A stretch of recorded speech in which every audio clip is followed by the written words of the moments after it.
Hi friends, welcome to Appa's Kitchen. கடாய் ஒன்று வச்சிருக்கேன். கடாயில் வந்து குண்டு மிளகாவை போட்டு வறுத்துக்கலாம்.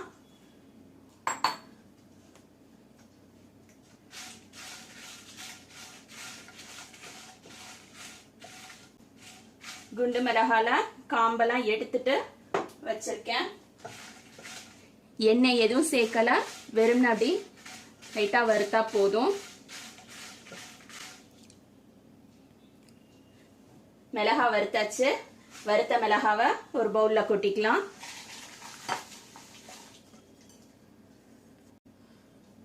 அதே பேன்ல கருவேப்பிலை சேர்த்து கருவேப்பிலையை நம்ம வறுத்துக்கலாம்.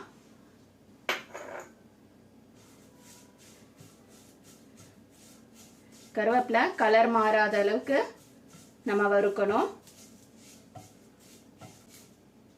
கருவேப்பிலை வறுத்தாச்சு. கருவேப்பிலையும் காஞ்ச மிளகா கூடவே சேர்த்துக்கலாம்.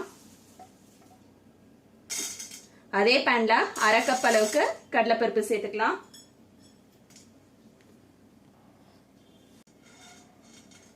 கடலைப்பருப்பு லைட்டா இந்த மாதிரி வறுபட்டிருக்கும் போது இது கூடவே நாம தனியா எடுத்துக்கலாம். முழு கொத்தமல்லி 1 டேபிள் ஸ்பூன் அளவுக்கு எடுத்திருக்கேன். அதையும் வறுத்துக்கலாம்.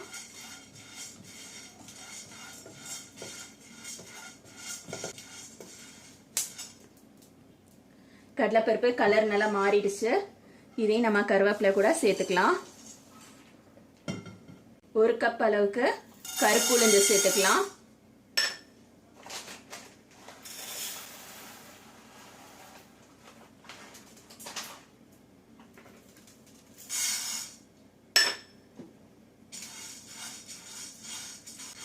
கருப்பு உளுந்து கூடவே ஒரு சின்ன துண்டு புளி சேர்த்துக்கலாம்.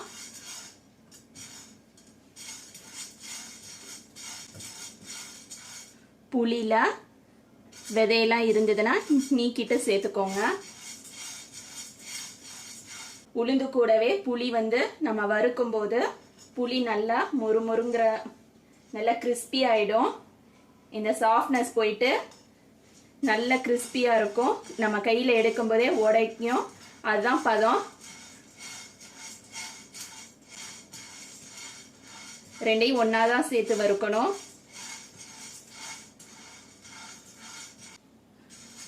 புளியும் உளுந்தும் நல்லா வறுபட்டுருச்சு.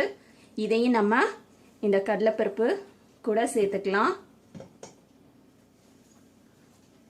அதே பேன்ல கொஞ்சமா உப்பு, பெருங்காயத்தூள் ரெண்டையும் சேர்த்து வறுத்துக்கலாம். நான் அடுப்பு ஆஃப் பண்ணிட்டேன். சட்டியோட சூட்லயே வறுபட்டுரும்.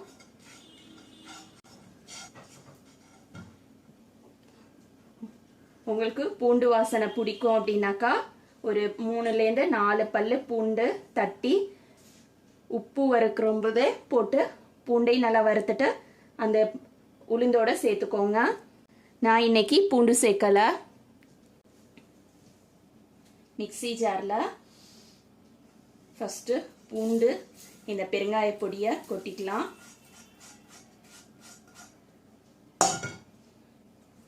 இந்த உளுந்து கலவையை மிக்ஸி ஜார்ல சேர்த்துக்கலாம். அம்மா சூடா இருக்கு.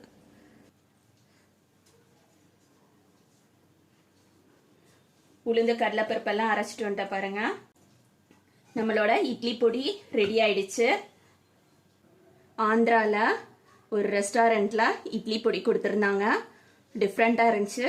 அவங்க கிட்ட கேட்கும்போது நாங்க வந்து உளுந்து கூட தனியா சேர்ப்போம் கொஞ்சமா அப்படின்னு சொல்லி சொன்னாங்க. அதே நான் வீட்டில் வந்து ட்ரை பண்ணேன்.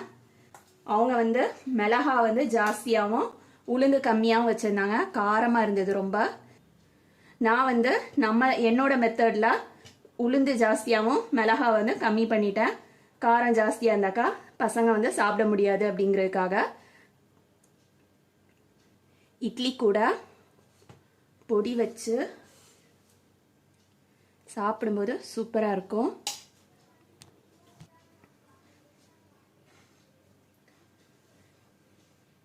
இந்த பொடிக்கு பேரு அவங்க வந்து நல்ல கார பொடி அப்படின்னு சொல்றாங்க.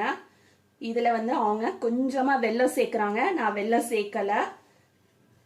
இட்லி கூட நல்ல காரப்பொடி வச்சு சாப்பிட்டு பாருங்க. இதே மாதிரி செஞ்சு டேஸ்ட் சூப்பராக இருக்கும்.